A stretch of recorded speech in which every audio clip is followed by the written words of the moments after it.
નમસ્કાર, મંતવ્ય ન્યૂઝમાં આપનું સ્વાગત છે. હું છું કુંજ. રાજ્યમાં છેલ્લા 30 વર્ષોથી ભાજપનું શાસન છે.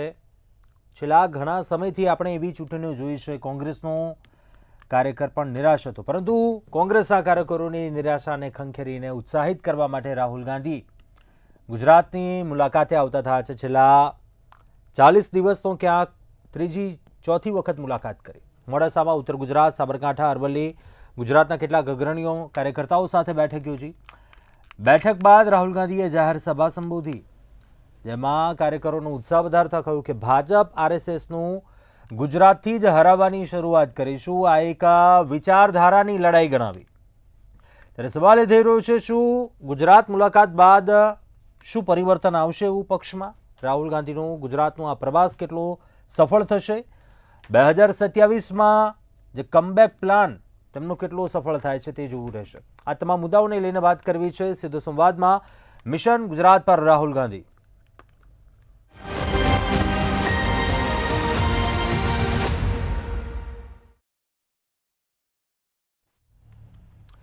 તો આ જ મુદ્દા પર ચર્ચા કરવા માટે આપણી સાથે જોડાયા છે નિલેશભાઈ સોલંકી, બીજેપી નેતા છે, અને મુકેશભાઈ પંચાલ, કોંગ્રેસ નેતા છે. આ બંનેનું સ્વાગત છે. સૌપ્રથમ મુકેશભાઈ, આપને જ પ્રશ્ન કરીશ. ગુજરાત મુલાકાત રાહુલ ગાંધીની, શું પક્ષમાં પરિવર્તન આવશે? આત્મવિશ્વાસ વ્યક્ત કર્યો છે રાહુલ ગાંધીએ, પરંતુ આ ગુજરાત પ્રવાસ કેટલો સફળ નીવડી રહ્યો છે, જણાવશો? જુઓ, સૌપ્રથમ તો મંતવ્ય ન્યૂઝને અભિનંદન આપું છું.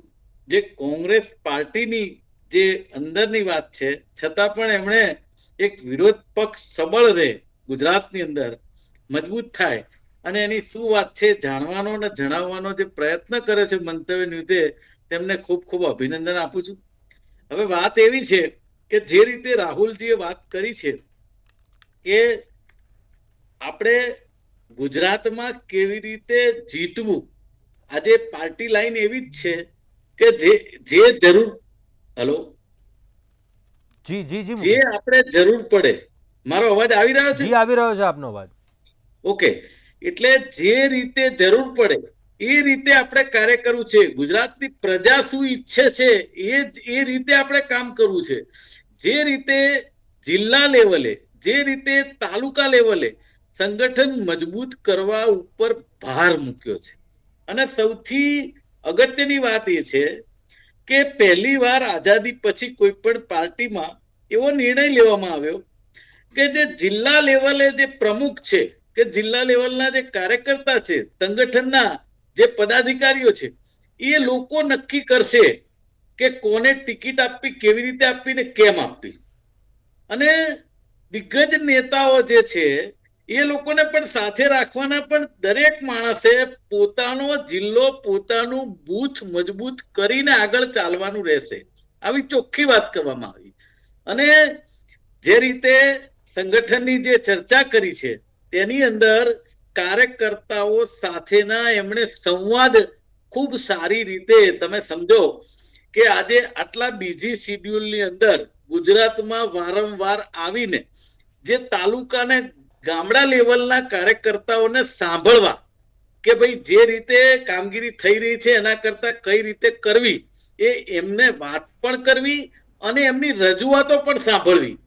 આજે તો એવું થયું કે રજૂઆત સાંભળવામાં એટલો બધો મોટો ટાઈમ નીકળી ગયો રાહુલજીને કે એમની ફ્લાઇટનો ટાઈમ થવા આવે, એમને જમવાનું બાકી હતું, છતાં પણ એમણે કીધું જમવાનું મારું થઈ જશે, પણ પહેલા મને આ કાર્યક્રમને પૂર્ણ કરવા દો, કાર્યકર્તાઓને સાંભળવા દો. એટલે એમણે જમ્યા વગર પણ નીકળી ગયા, પણ એમણે મહિલાઓને પણ સાંભળ્યા, યુથની વિંગને પણ સાંભળી, એનએસયુઆઈને પણ સાંભળ્યા, જિલ્લાના પદાધિકારીઓને પણ સાંભળ્યા. અને એમણે ચોખ્ખો ભાર મૂક્યો છે કે નવયુવાનોને તક 100% આપવામાં આવશે. જે પોતાનું બૂથ મજબૂત કરે છે એને પહેલો ચાન્સ આપવામાં આવશે. કઈ ચૂંટણીમાં કયા બૂથમાંથી કેટલા મત મળ્યા છે, કોના નેજા હેઠળ, એના ઉપર પણ બહુ જ ફોકસ કરવામાં આવશે. કોઈ પણ નેતા હોય, પછી એ મુકેશ પંચાલ હોય કે કોઈ પણ નેતા હોય, એનું પોતાનું બૂથ મજબૂત કેટલું છે, એના પોતાના બૂથમાં કોંગ્રેસના મત કેટલા નીકળ્યા છે, એના ઉપર ભાર મૂક્યો છે.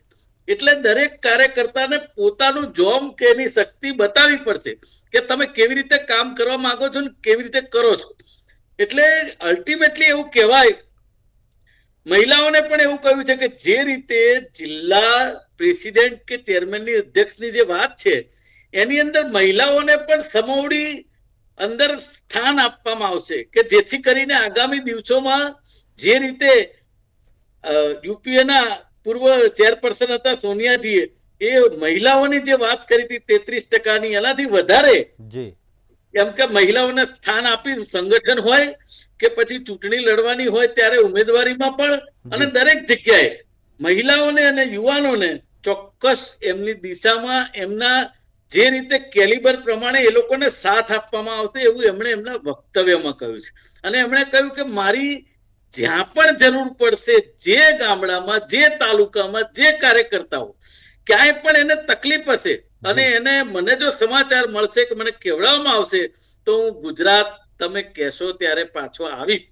પણ જે રીતે 30 વર્ષથી ગુજરાતમાં ભારતીય જનતા પાર્ટીની શાસન છે અને એ શાસનની અંદર ગુજરાતમાં આજે એટલા બધા પ્રશ્નો છે અને છતાં પણ ગુજરાતમાં ભારતીય જનતા પાર્ટી વારંવાર ચૂંટાય છે તો એનો મતલબ કે ક્યાંક ને ક્યાંક આપણે કાચા પડીએ છીએ વિરોધ પક્ષ તરીકે સમજાવવામાં કે કામ કરવામાં. તો એ જે રીત છે એ બદલવી પડશે.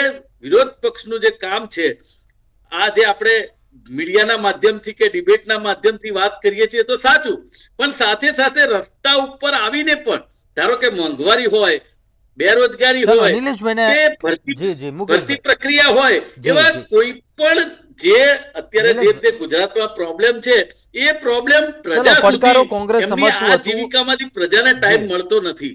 પણ જો પ્રજા સુધી પહોંચાડવામાં આવે તો એ કાર્યકર્તા જ પહોંચાડી શકે અને મેમ્બરશિપ ડ્રાઈવ ખૂબ મોટા પાયા ઉપર ચાલવાનું ચાલુ થશે અને એની અંદર પણ યુવા નેતાઓને અને મહિલાઓને સાંકળી લેવામાં આવશે.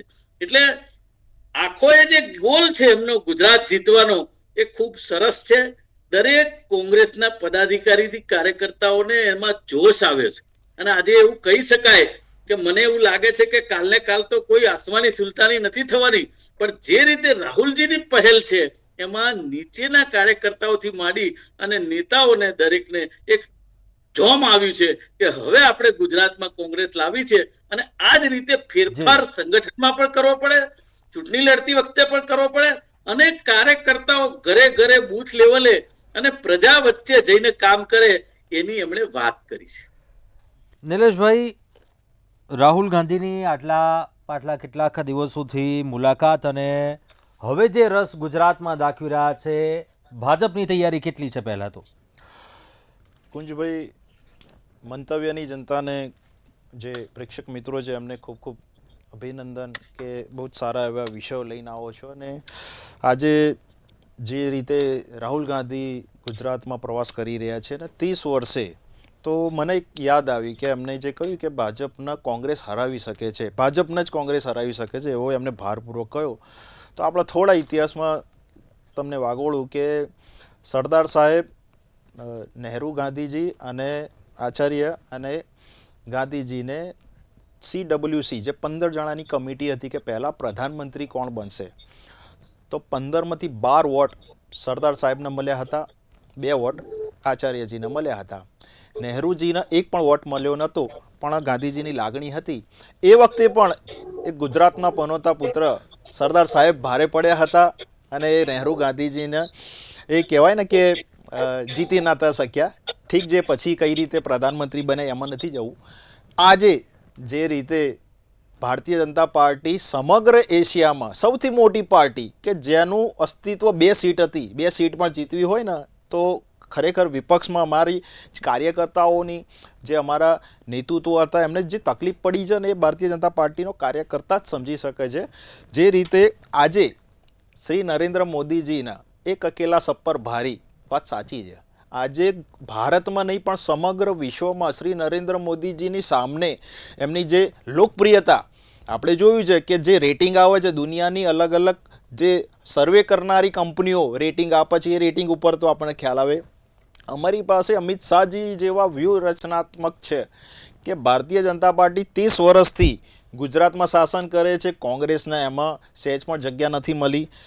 32 વર્ષથી પણ વધારે ઉત્તર પ્રદેશમાં શાસન કરે છે. કદાચ કોંગ્રેસની એમાં 2 સીટ કે 3 સીટ ગઈ વખતે આવી હતી, એમાં આપણે ખ્યાલ છે. મધ્યપ્રદેશમાં 30 વર્ષથી. એવા તો ઘણા બધા રાજ્ય એવા છે કે કોંગ્રેસ ત્યાં લુપ્ત થઈ ગઈ છે. ઠીક છે, હવે રાહુલ ગાંધીજી આવે છે, વેલકમ છે, આપણા ત્યાં અતિથિ દેવો ભવ છે. 30 વર્ષે આપણને યાદ આવ્યું કે આપણી પ્લેન ચૂકી જવાના છે, જમ્યા નથી, આ તે ઠીક છે, સારી વસ્તુ છે.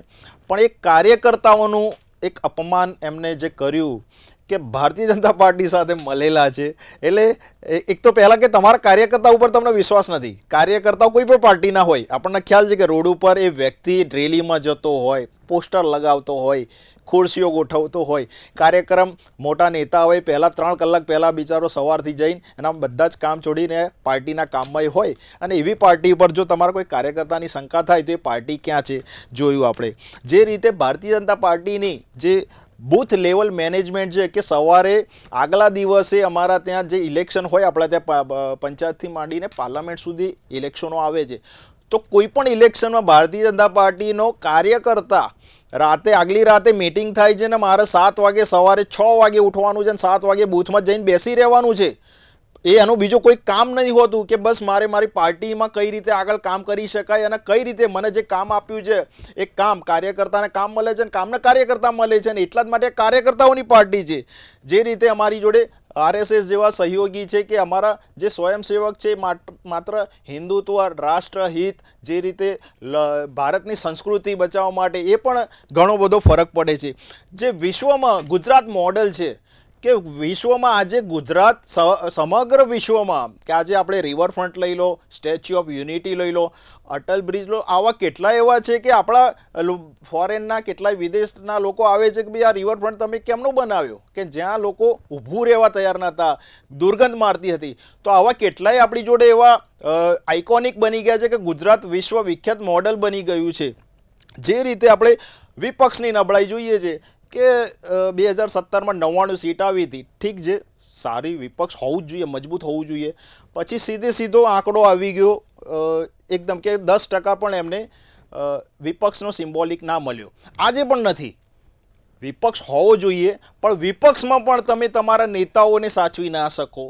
પછી તમે દરેક ઇલેક્શનમાં એમ કહો કુંજભાઈ કે ભારતીય જનતા પાર્ટી શ્યામધામ દંડ ભેટ બોલી બોલાવે છે, આટલા પૈસા ખરીદે છે.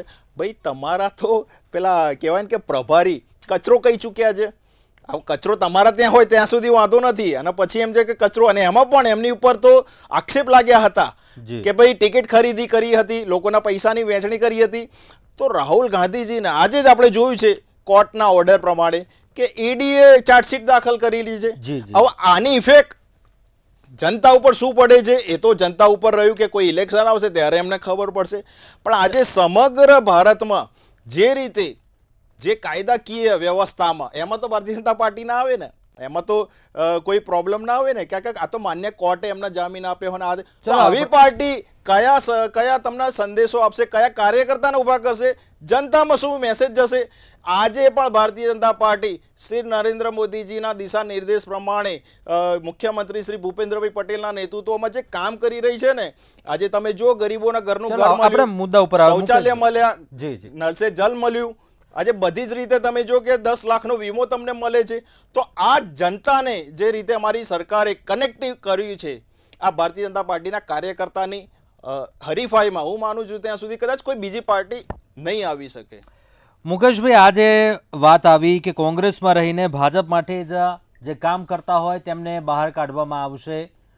હજુ પણ આપના કોંગ્રેસ પક્ષમાં શું એવા પડકારો છે? કેમ કે ઘણા એવા મુદ્દાઓને લઈને વાત કરી, વિચારધારાની લડાઈ ગણાવી, લગ્નનો ઘોડો, રેસનો ઘોડો, જે મુદ્દાઓને લઈને વાત કરી, પરંતુ હજુ પણ શું પડકાર રહેશે? કેમ કે હજુ પણ એ વાત એમણે સ્વીકારી કે કોંગ્રેસમાં રહીને ભાજપ માટે હજુ પણ કેટલાક એવા નેતાઓ છે, કાર્યકરો કામ કરે છે. શું પડકારો પક્ષ માટે હજુ આપ માનો? એ તમને વાત કરતા પહેલા તમને એક વાત કહેવા માંગુ છું કે મારા મિત્ર છે ને, જે વિષય છે ને એની બહારની વાતો બને ત્યાં સુધી ન કરવી જોઈએ, છતાં એમણે કરી એટલે જવાબ આપો કે સરદાર વલ્લભભાઈ પટેલ, ગાંધીજી ને નહેરુજી, આ એમની વાત કરી કે એમનો જન્મ એ નતો, બરાબર છે, પણ છતાં એમની એ વાત કરે છે તો એ વખતના જે નેતાઓ હતા, એ વખતના જે સંજોગો હતા, એ વખતે એમાં સરદાર વલ્લભભાઈ પટેલ હોય કે નહેરુજી હોય કે ગાંધીજી હોય, કોઈને એકબીજા માટે કોઈ પરિપ્રેક્ષ નહોતો જે અત્યારે તમે કરી રહ્યા છો. બરાબર છે? તમારે તો ચલો મુકેશભાઈ, મેં પ્રશ્ન કર્યો એનો જવાબ આપો આપ. મુકેશભાઈ, હાલ આપના પક્ષના પડકારો કયા?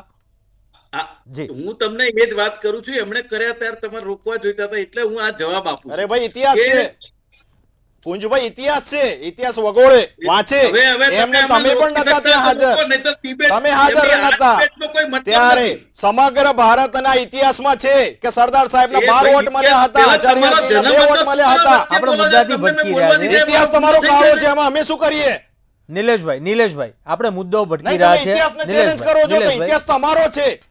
અરે ઇતિહાસ અમારો જ છે, તમારો કોઈ ઇતિહાસ જ નથી. તમારો ઇતિહાસ કાળો છે, એટલા માટે કહી રહ્યો છું. 25 જૂન 1975 તમે કાળી આખા ભારતમાં કાળી મૂકી હતી. ચલો મુદ્દાથી ભટકી રહ્યા છે. મુદ્દાઓ મુકેશભાઈને સાંભળીએ. કરી રહ્યા છો. મને challenge આપણે કરી સાંભળીએ રહ્યા છો. મુકેશભાઈ જવાબ આપો આપને. પણ એમને કોના વચ્ચે ના બોલે તો પછી નહીં, મને અટકાવી દીધા. આપ બોલો, આપ જણાવો હા, મુકેશભાઈ. એટલે હવે મારી વાત કરું છું પડકારોની, કે પડકાર તો છે ને દરેકની ચડતી પડતી, દરેક જગ્યાએ ઉતાર ચઢાવ દરેક પાર્ટીના આવતા હોય છે. એની અંદર કોઈ ખુશ થવાની ક્યાંય જરૂર નથી કે વૈશ્વિક પાર્ટી છે ને અમારી એશિયાની પાર્ટી છે, એ એશિયાની પાર્ટી રાજ કરે છે ને એટલે જ રોજ ડ્રગ્સ મોકલે છે વિશ્વમાંથી. નહીતર જો એશિયાની પાર્ટી હોત ને તો વિદેશ નીતિ એવી હોય કે કોઈની તાકાત નથી કે આપણા ગુજરાતમાં ડ્રગ્સ આવે કે મોકલે.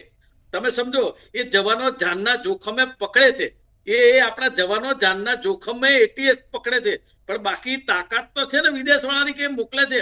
જો વિદેશ નીતિ એવી હોય ને તે મોકલી ના શકે. હવે અમારા પડકારોની વાત કરું. તમે વાત કરી કે કોંગ્રેસની અંદર હજી પણ ભાજપમાં કામ કરતા એવા લોકો છે. હું એવું ચોક્કસ માનું છું કે કોઈ ઘર હોય ને એની અંદર પણ 5 દીકરા હોય ને એક દીકરો આગો પાછો થતો હોય કે 5 જણની વિરુદ્ધમાં કોઈ કૃત્ય કરતો હોય તો એ મોભીની ફરજ બની જાય છે કે એને એનો રસ્તો બતાવે, અથવા છેલ્લે તો એમ કે ભાઈ તો આ ઘરમાં આ છત નીચે બધા આપણે ભેગા નહીં રહી શકીએ.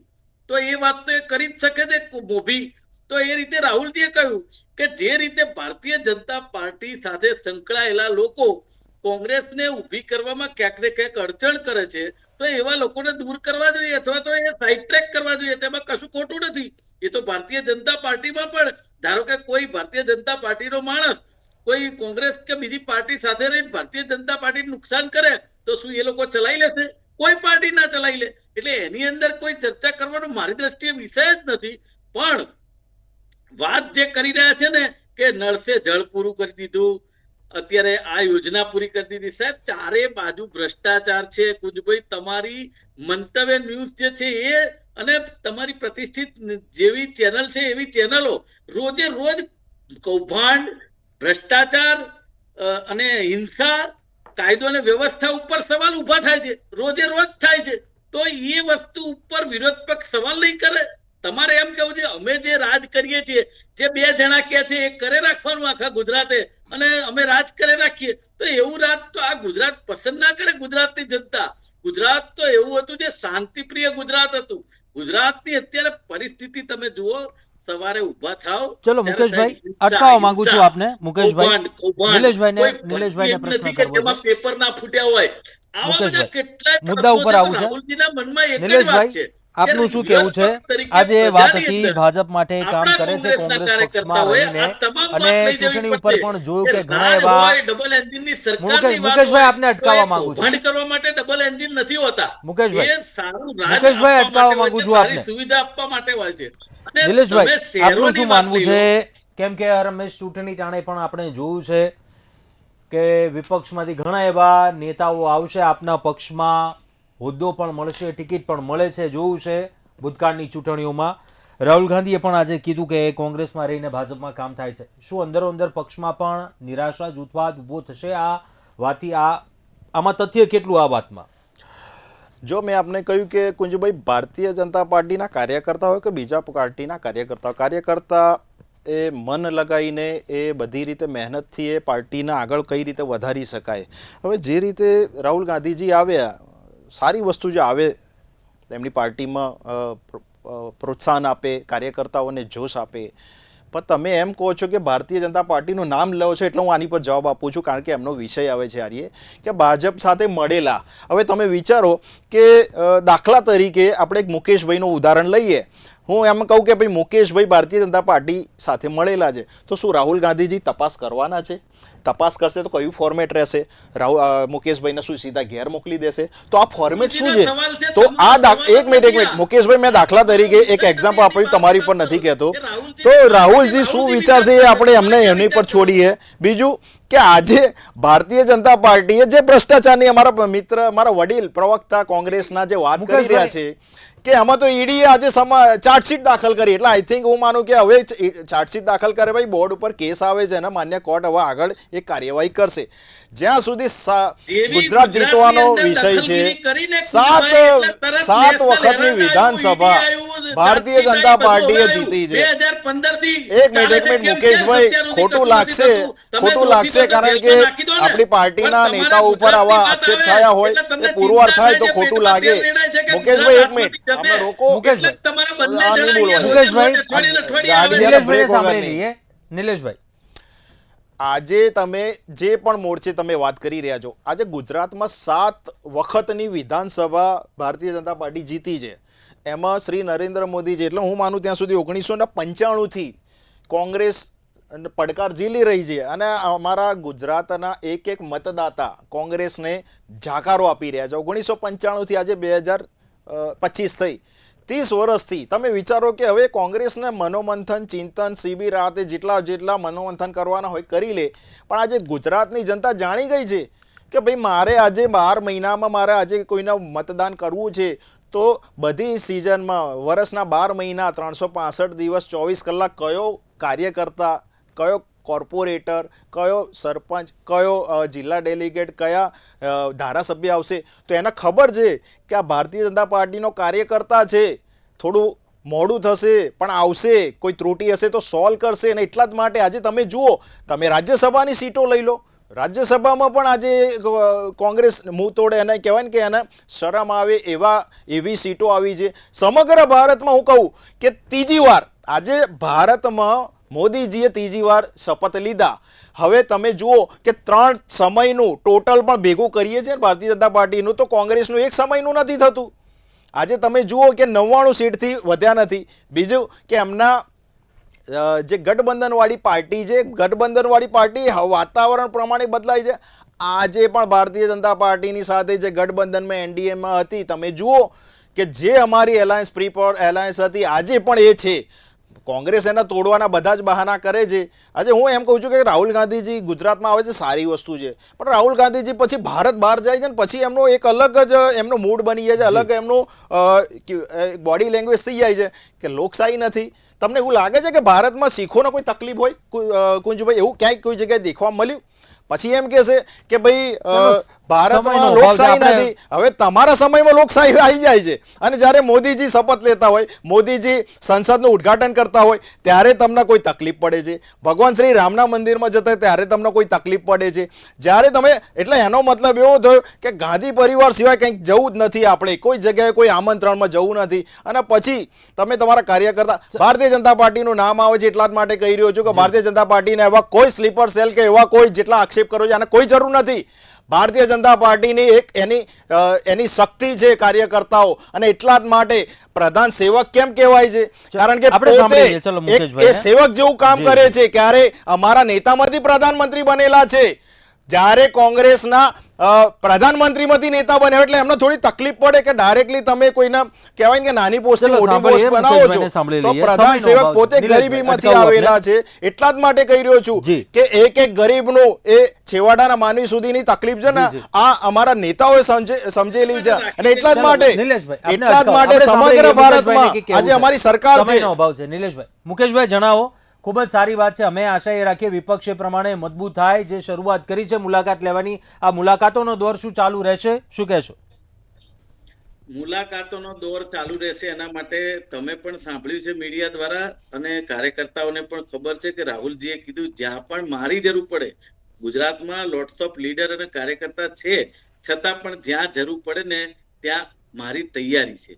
પણ જે આ ભાઈ વાત કરે છે ને કે તમારે કોઈ આમંત્રણ આપે ત્યાં નથી જવું, તો ભારતીય જનતા પાર્ટીના સર્ટિફિકેટની કે આમંત્રણની અમારે જરૂર નથી. અમારે જ્યાં નક્કી કર્યું હોય ત્યાં અમે જઈશું. અમારે કઈ ભાજપની જેમ ઘડીકમાં પાકિસ્તાન પાસે સંસદ. સારું ને ઘડીકમાં પાકિસ્તાનને ગાળો દેવી એવી વાત અમારી પાસે નહીં. અમારે સર્વધર્મ સંભાવના વાળી વાત છે. અને સૌથી પહેલા તો વાત એ છે કે તમે ખરેખર તો નક્કી કરવાની જરૂર છે કે તમે ગાંધીજી સાથે છો કે ગોડસે જોડે છો. તમારું આરએસએસ જુઓ.